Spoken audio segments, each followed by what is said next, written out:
Hi everyone, welcome to my channel. Today I'm filming a super exciting video. I'm gonna compare Te Matcha from Labo to Montagne Eau Matcha, which is inspired by this fragrance. I'm going to compare them side by side, and I'm gonna be very picky about the differences between them and whether you should spend your money on this or if this is a good dupe if you were looking for one. So if you're interested, please keep on watching. So first, I just want to start off by talking about this scent. So if you've never smelled this before, the first thing I'll say is Te Matcha 26 smells very, very, very expensive. This smells like if you have any piece of clothing or jewelry that you're savoring and you never want to wear because it's very expensive. This is how I feel about this fragrance. This is a very, very, very well blended woody fig fragrance. Nothing really sticks out to me when I smell it. It has a fig that is not very ripe. It's still a little bit green. It has a lot of woodiness. It has some citrusiness, which is that bitter orange note that this has. You can really, really smell it in the dry down especially. It also has vetiver, which just adds to that earthiness. And it's very well blended. It's very rounded. It's interesting because you would think that based on the name, this would be a tea fragrance, but it's actually described by many others as a fig perfume. I personally don't think the fig stands out the most here. I do think that the matcha element in here is that bitterness. So matcha, obviously, if you don't add sugar to it, it is quite bitter. And if you've ever tasted it in its raw form without adding anything to it, I think you can kind of pick it up here, but I wouldn't say that it's, again, something that really stands out to me.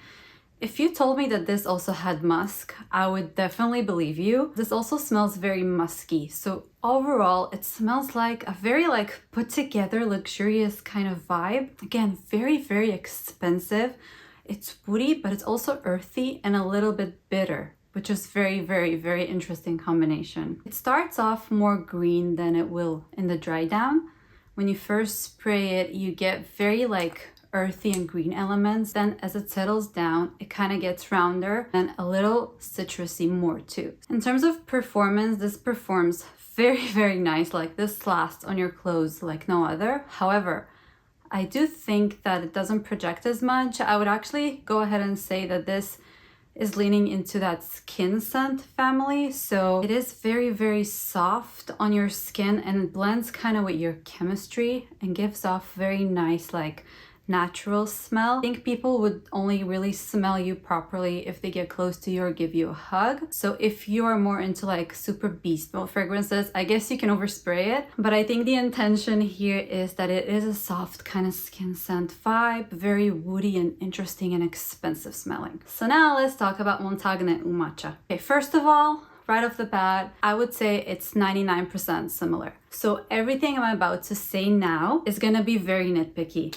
When you first spray Eau Matcha by Montagne, it's almost like they added some lemon or bergamot in here. Though the opening is not exact, this is way more bright in the opening. Once they dry down, even though this starts off more lemony and citrusy, it kind of disappears in the dry down. So you're left with a very nice, expensive smelling perfume, but it doesn't have that bitter citrus vibe that Labo has on the dry down. What you're left with in here is a scent that is creamier and muskier. The citrus that Te Matcha has that's coming through is that bitter orange. I'm gonna do a last sniff test because I have both on my arms. This is Montagne, Labo. I can definitely pick up orange here.